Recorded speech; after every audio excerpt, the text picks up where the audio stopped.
Hey, Randy, that's right. We're live on Howard Avenue right now. We started off over on St. Charles Avenue, but you can see behind me why we had to move.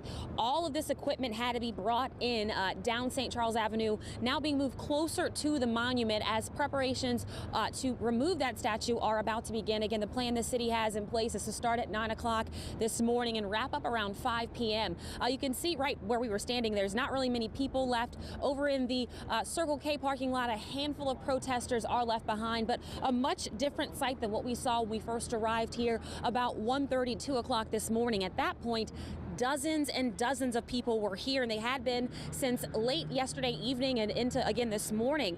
For some people, this was yet another somber day, a day where history is being lost yet again. For others, today was a day to celebrate. Many took part in a celebratory second line here at the statue last night, and it continued into this morning, into the early morning hours. One man we spoke to says he's lived in New Orleans for 10 years now. He says he's happy to see the symbols that have stirred up a lot of uneasy feelings among a lot of people in the city finally being removed.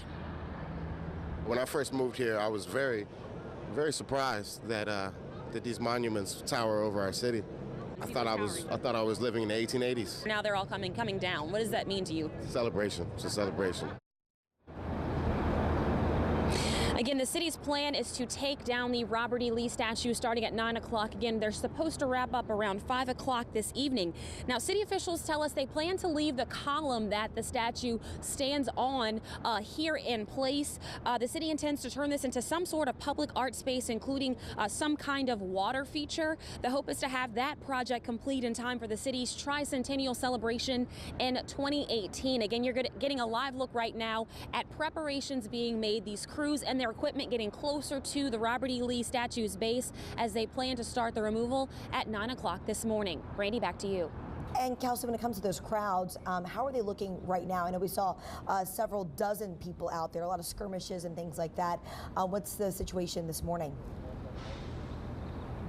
That's right, Randy. Right behind us there, when we first moved here, there were a good bit of people, a handful of people, I'll say, still in this area. They've all left from here, and pretty much all that remains is that handful of people over across the street from us in the Circle K parking lot. Again, people just kind of watching as those crews move in and get ready to take that statue down. Much calmer than it was, much more quiet than it was. We had a band that was playing pretty much nonstop. We got out here various songs from the national anthem and everything else in between. Again, second lining and everything. A much calmer scene now as crews get ready to do their work of taking down this statue here behind us. And Kelsey, speaking of those crews, you've covered some of the other monument removals. Is there any special equipment or anything out there that you see this time because of the way this Lee Circle statue is placed so high above the circle there? Right now, not seeing anything too different. There's a cherry picker that we see getting closer. It looks like that's going to have a worker go up to the top of the statue, I'm assuming, to do some detaching, some saw work, some welding or what have you to try to remove that statue from its base. Again, it's been there for close to 100 years now, or over 100 years now, really.